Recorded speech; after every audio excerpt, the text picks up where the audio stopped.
はい、こんにちは、てんぱぱです。そしたら今日はですね、オリソリニアのキーキャップに関して、特徴をですね、お伝えさせていただいて、購入する際の注意点なんかをですね、お伝えできればなというふうに思います。はい、そうしましたら、オルソリニアのキーボードのキーキャップについてなんですけれども、特徴3つありますので、一つ一つ解説していければなと思います。はい。そしたらオーストリニアキーボードのキーキャップの特徴のまず1つ目なんですけども、スペースキーが1つ本当に特徴的です。ここのスペースキー見ていただければと思うんですけども、あんまりスペースキーをですね、気にしたことないと思うんですが、オルソリニアのキーボードのこのスペースキーというのは 2U という長さのものが使われることが多いです。もちろんここを分割して 1U と、これが 1U なんですけども、この2つ分のことを 2U ですね。で、2U を使うことってほとんどないんですね。2U のスペースキーがあるキーキャップを買わなければいけないというところが一つポイントになると思ってください。キーキャップの買う時のスペースバーが 2U っぽく見える場合があるんですけれども、必ず購入する際にこれ 2U ですかというふうに購入する先の人に聞いてですね、2U というふうに確認してから購入することをお勧めします。オルソリーニャのキーキャップの特徴2つ目というところなんですけども、基本的にこのライズとローアーというですね、この2つのキーが含まれてくることが多いです。で、なんでかというと、基本的にオルソリーニャのキーボード、50% はここに数字が入っているので、もしかしたら問題ないかもしれないですが、それでも問題だと思うんですけれども、こっちになってくると、数字が入れられないので、レイヤーというのを引いてですね、これを押すと、私の場合だと、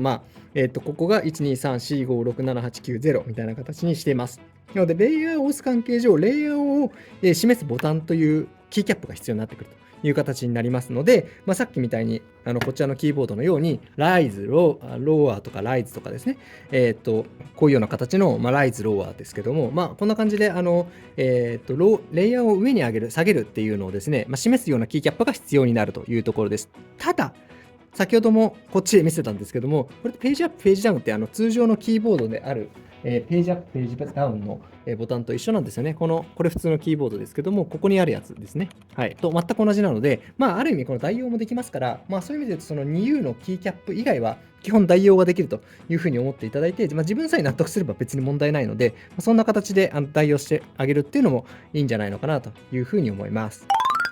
ロールソリニアのキーボードのキーキャップの特徴の3つ目というところになってくるんですけども、ここはもうライズとローワーの話と結局似てくるんですけれども、ここの部分にエンターとか、シフトとかですね、ここの部分が基本的に1U のキーキャップを押す必要があるんですというところが伝えたかった部分になります。通常のキーボードだったりすると、このエンターが長かったりとか、あとシフトもちょっと長かったりとか、わかりますかね？ちょっと長いですよね、これとこれ比べると。ファンクションとか、あとはこの、Mac のこのボタンとか、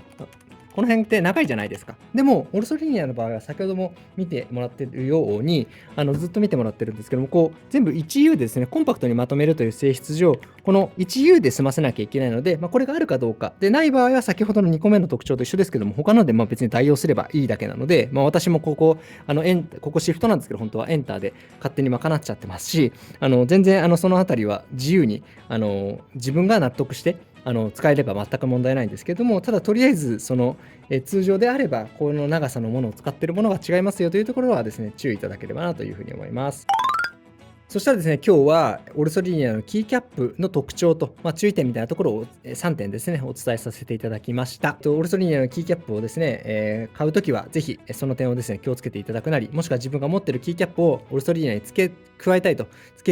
というふうになったときには、その辺のですね、部分を注意いただければなというふうに思います。はい、本日の動画がですね、ためになったという場合にはぜひいいねボタンとですね、チャンネル登録の方をぜひよろしくお願いします。また次の動画でお会いできればと思います。ありがとうございました。